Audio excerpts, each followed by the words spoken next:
Jadi ketika dibilang, ya kan saya sempat kaget juga ketika itu dibilang formalitas, karena kita sebelumnya Niatnya pemerintah sudah baik, namun kesungguhan dan kemampuan untuk melaksanakan atau menindaklanjuti niat baik itu Yang menjadi sorotan, saudara, job fair atau acara bursa lapangan kerja belakangan ramai digelar di sejumlah daerah dan jadi harapan para pencari kerja.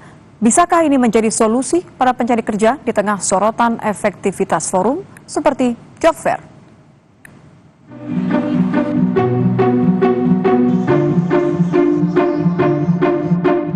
Acara job fair atau bursa kerja sebulan terakhir menjadi harapan warga yang masih mencari pekerjaan.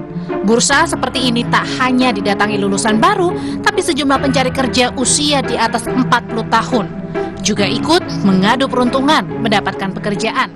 Para pencari kerja optimis bisa mendapat pekerjaan dari forum bursa kerja seperti ini. Sekarang udah 40 ini, Ibu yakin nggak sih Bu dapat peluang kerja Ibu saat ini Bu? Nah, yakin sih, yakin. Kalau itu kurang tahu juga saya. Tapi Bapak optimis Pak akan dapat peluang di sini Pak? Mungkin ya optimis. Enggak ya 50-50 lah. Acara bursa kerja atau job fair sempat jadi sorotan karena adanya narasi yang menyebut bahwa job fair hanya formalitas dan menjadi ajang perusahaan memoles citranya.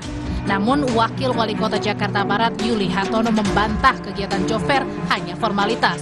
Ia yakin forum ini menjadi ajang yang tepat bagi para pencari kerja untuk mendapatkan pekerjaan.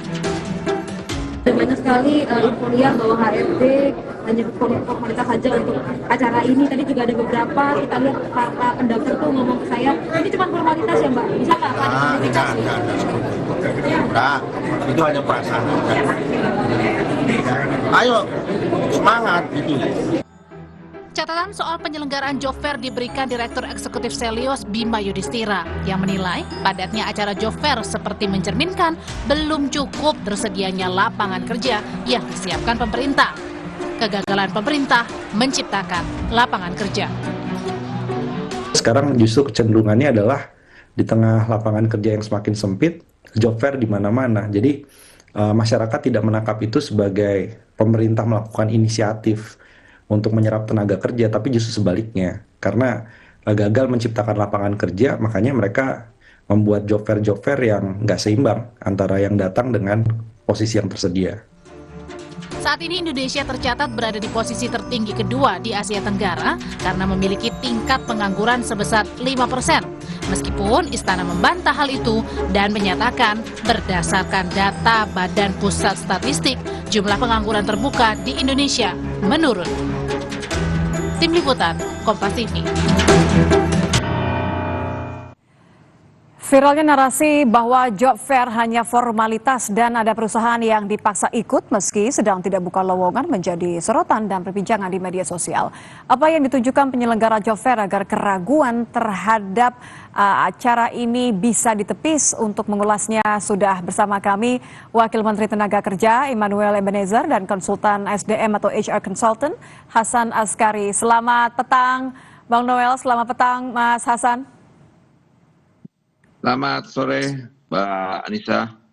Selamat sore Mbak Anissa, Pak Noel yang saya hormati. Selamat sore. Wah, ini sudah mulai sapa-sapaan, mungkin geram-geraman di media sosial sudah mulai agak reda. Tapi saya ke Bang Noel dulu deh. Bang Noel, ini kan Anda merespon dengan cepat sebenarnya pernyataan dari Mas Hasan. Nanti saya akan tanya ke Mas Hasan. Tapi sebenarnya Anda bisa menjelaskan kepada kami tidak, kalau kekhawatiran Anda kan bilang bahwa tidak benar ini tudingan palsu mengenai lowongan di ajang job fair ini hanya sekedar act saja begitu ya, lowongannya palsu. Bang Noel. Ya, karena beberapa kali kita bikin job fair di kementerian tidak seperti apa yang disampaikan Mas Akbar gitu loh. Kita semua kita validasi, kita verifikasi. Ketika kita minta para mitra industri kita terkait rekrutmen tenaga kerja, kita pastikan dulu lapangan pekerjaan apa yang kiranya dibuka ke publik. Dia ceritain itu semua ada berapa kira-kiranya rekrutmennya, ada yang mulai dari 50, 100 sampai ada yang ribuan. Jadi ketika dibilang, ya kan saya sempat kaget juga ketika itu dibilang formalitas, karena kita sebelumnya juga ada job fair di Jakarta Timur, kemudian Jakarta, lantas Bali, dan semua itu berjalan lancar, tidak ada yang formalitas. Semuanya Karena kita punya terverifikasi datanya ya, Bang Noel ya? Iya, kan Oke. kita tanya benar nggak nih? Nggak mungkin lah kita berani ngebohongin publik. Nah kemudian kasus Bekasi kan soal yang berbeda. Karena kenapa? Yang dibutuhkan 2.000, yang datang 25.000 atau 20.000 sekian. Ya wajar lah orang menganggap itu sebuah formalitas. Oke, Ya oke. kebutuhan kerjanya cuma 2.000, yang datang puluhan ribu kayak kita Oke. waktu di kemarin. Saya ke berapa Mas Hasan deh ribuan kalau begitu ya, Bang Noel ya. Ini Bang Noel bilang katanya kalau yang selama dikelola oleh kementerian benar kok semua terverifikasi. Jangan-jangan ada beberapa pihak yang memang tidak melakukan hal dengan benar verifikasi.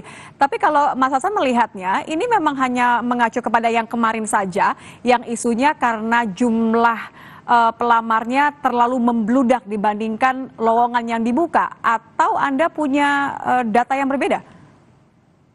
Ya, terima kasih Mbak Anissa, terima kasih Pak Noel. Sekali lagi tanpa mengurangi rasa hormat, saya mengagumi Pak Noel ya sebagai pribadi, dan kebijakan Pak Noel untuk membahas isu penahanan ijazah itu saya sangat hormati.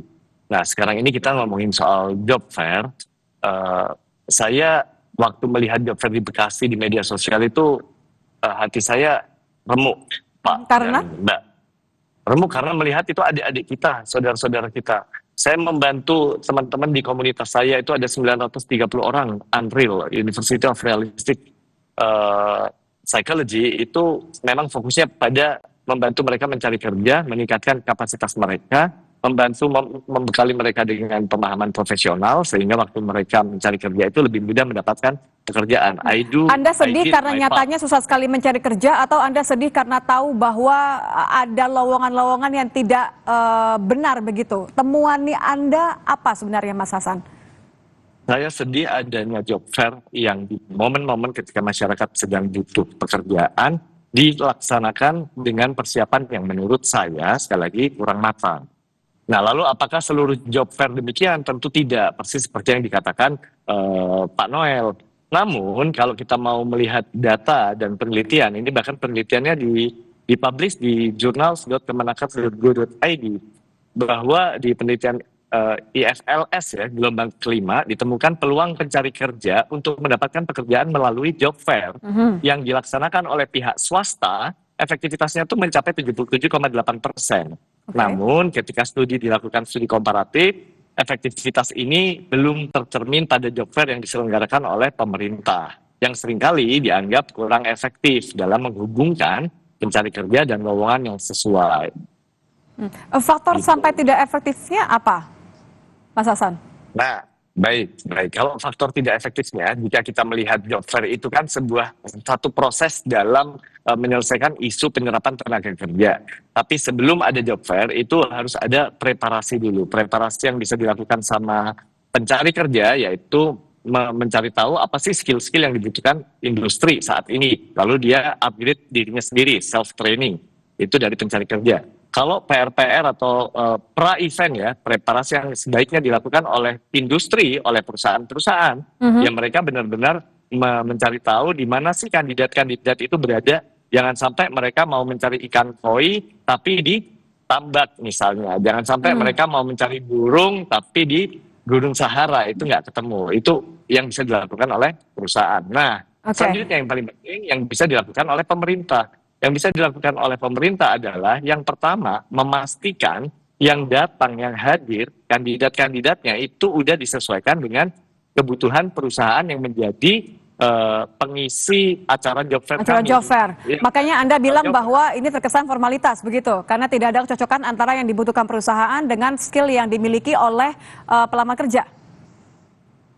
Iya, karena terlalu terburu-buru kali ya, dan nggak ada tracking sistemnya. Berbeda sama yang dilakukan oleh platform digital, Mbak Anissa, seperti Jobibi, Jobstreet, Glints, lalu ada LinkedIn. Itu mereka dianalisa datanya. Setelah job fair, setelah mereka melakukan matchmaking, itu ada kelanjutannya. Lu kenapa kok nggak nerima si A, si B, si C? Oh, karena ada mismatch. Oh, karena emang beda industri. Oh, karena ini. Lalu data itu dianalisis lagi, dicarikan yang lebih sesuai lagi. Oh, kandidat ini dengan perusahaan A nggak cocok, berarti kita coba dengan ini. Apa lalu kekhawatiran Anda kandidat kalau A. ini hanya sekedar formalitas? Apakah hanya supaya pemerintah melakukan sesuatu untuk meredam kekhawatiran warga bahwa tidak ada lapangan pekerjaan?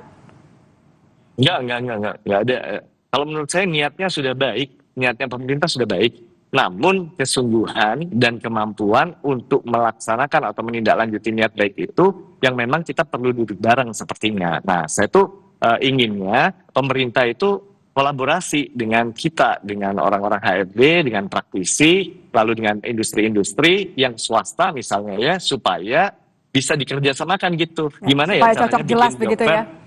Iya, berbasis digital yang benar-benar servernya bagus misalnya, itu emang butuh kolaborasi. Kemarin di Bekasi itu servernya pada mati semua loh, barcode-nya di-scan tapi nggak ada yang bisa akses. Itu dia. Kurang preparasi, katanya kurang persiapan, Bang Noel. Sebenarnya sejauh apa sih risetnya, sejauh apa sih transparansi dari perusahaan mengenai skill apa yang mereka butuhkan? Mungkin tidak hanya sekedar 25.000 orang yang bisa datang, tapi ya supaya jelas memang yang datang yang akan terserap oleh perusahaannya. Supaya nggak formalitas, Bang, katanya. Ya tadi apa yang disampaikan ya betul. Kita kan sekarang melakukan banyak hal lah. Sudah kita lakukan kolaborasi tadi yang disampaikan HRD ini, kita melakukan hal itu, makanya kita heran kok kita dibilang formalitas doang, kaget juga kita bisa tunjukkan data apa yang pernah kita lakukan. Misalnya kayak kemarin 2 minggu yang lalu kan job fair, kita tanya langsung, udah ada yang udah diterima, ada Pak, ini semua datanya, bahkan ada yang nanti mungkin seminggu ini atau hari ini kita terima data yang kemarin kayak 52.000 itu berapa orang yang diterima, kita tanya, ada sekian puluh persen Pak, udah 70% yang masuk. Oh, akan kan ada kita ya? nanya semua ke HRD, ada. Makanya kita kaget tentang formalitas gini. Jangan samakan apa yang dilakukan di Kota Bekasi dengan apa yang kita lakukan, karena nih publik mengeneral apa yang dilakukan, seakan-akan apa yang terjadi di Bekasi itu menjadi gambaran hampir semua job fair gitu loh. Itu kan tidak adil juga buat kita, tapi nggak apa-apa juga. Itu bisa kita anggap sebuah kritik dan masukan. Kita nggak boleh alergi dengan pernyataan-pernyataan yang sifatnya kritis, yang nggak boleh. Negara nggak boleh alergi dengan kritik. Makanya kemarin waktu saya ditanya, saya kaget juga kan, karena saat itu kan posisi sangat lagi doorstop. Ditanya apa iya, katanya, soalnya wartawan kan bilang katanya Pak, katanya formalitas. Siapa HRD-nya yang mana? Kan saya harus tahu dulu dong orangnya. Dan ini kan baru kita dikonfrontir hari ini. Jadi sekali lagi, apapun bentuk kritik nggak apa-apa lah. Kita ngasih ruang untuk kritik, kemudian yang penting data serapannya tetap akan dipublikasikan ya Bang ya, terbuka ya. Iya dong, harus. Dalam waktu yang berapa lama waktunya bisa diakses oleh para pelamar kerja? Kita secepatnya Mbak, secepatnya, kita nggak mau lambat lah ya. Model kayak saya gini dan Pak Menteri saya itu tipikalnya nggak mau lambat-lambat. Karena gini, ya jangan dong, karena sedang menghadapi HRD yang nakal, HRD yang tukang minta-mintain duit ke para pencari kerja. Dan kita akan nggak lama lagi ada yang beberapa HRD yang kita pidana nih. Oke, ancaman jelas berarti ya, pemerintah tidak menginginkan adanya rekrutmen yang justru merugikan para pelamar kerja. Bang Noel, maaf saya potong, saya terakhir ke Mas Hasan. Mas Hasan, artinya kalau tadi sudah menyampaikan kolaborasi, tapi menurut Anda sebagai seseorang yang begitu paham dengan kondisi saat ini, apa yang dibutuhkan publik saat ini ketika mencari pekerjaan? Yang dibutuhkan publik ketersediaan lapangan kerja. Apalagi yang perlu dijelaskan, Mbak Anissa? Kita mau berperang narasi, kita mau berbicara soal, kita sudah sediakan lapangan kerjanya ada, bahkan penyerapannya 70%, mohon maaf, tapi kalau 70% terserap sepertinya agak tidak realistis, Pak Noel, dengan segala hormat. Tapi intinya yang saya inginkan, pihak pemerintah dan pihak industri maupun pihak kandidat ya pencari kerja, ini udah bukan waktunya untuk kita mencari kambing hitam ataupun kita menjadi hero dari cerita kita sendiri. Enggak, kita yang saya harapkan. Enggak gini, siap, kita tidak mencari kambing hitam, kita tidak. Ya. Apalagi kita aktivis gini, nggak suka dengan hal kayak gitu. Saya bukan birokrat, saya aktivis jalanan. Kita suka sekali masukan, kita suka dengan masukan. Tapi praktek-praktek jual beli pekerjaan itu HRD itu real, betul memang. Betul Gitu memang, loh. betul Maksud memang. saya nggak Itu apa-apa. seperti yang kemarin Kita ini kan disampaikan. Betul sama-sama itu. mau membangun negara ini ke depan lebih baik. Makanya kita mau Betul. transparansi ini. Nah, kayak Mas Hasan ini kita butuhkan. Coba orang-orang yang coba main-mainkan soal ini cuma formalis karena memang di Bekasi infonya ya. Itu Oke. kawan bupati atau kepala daerahnya minta-minta ke perusahaan-perusahaan untuk ikut job fair. Oke, Kalau oke. kami tidak mau. Kita dengarkan dulu tadi Mas Hasan belum selesai ya harapan nih supaya nanti Bang Noel setelah ini bisa menyampaikan supaya benar tidak ada lagi alasan-alasan. Silakan terakhir Mas Hasan. Ya, baik. Jadi harapan saya yaitu kita bahu-membahu ya dari 3 stakeholder dari urusan pekerjaan ini, pencari kerja, pemberi kerja, dan pemerintah. Jadi ke depan kita udah nggak bisa lagi bilang bahwa job fair itu tempat perusahaan berpura-pura mencari pekerja dan pencari kerja berpura-pura memiliki skill yang dibutuhkan dan pemerintah berpura-pura sudah membantu. Itu sudah tidak akan ada lagi di kepala masyarakat. Ya. Itu harapan kami. Ya. Jangan sampai ada kepura-puraan karena nyatanya tingkat pengangguran ini adalah hal yang nyata, semua butuh lapangan pekerjaan yang nyata. Terima kasih sudah bergabung bersama kami, Wakil Menteri Tenaga Kerja Immanuel Ebenezer dan juga konsultan SDM atau HR Consultant Hasan Askari. Terima kasih Bang Noel, terima kasih Mas Hasan. Selamat petang. Terima kasih Pak Noel.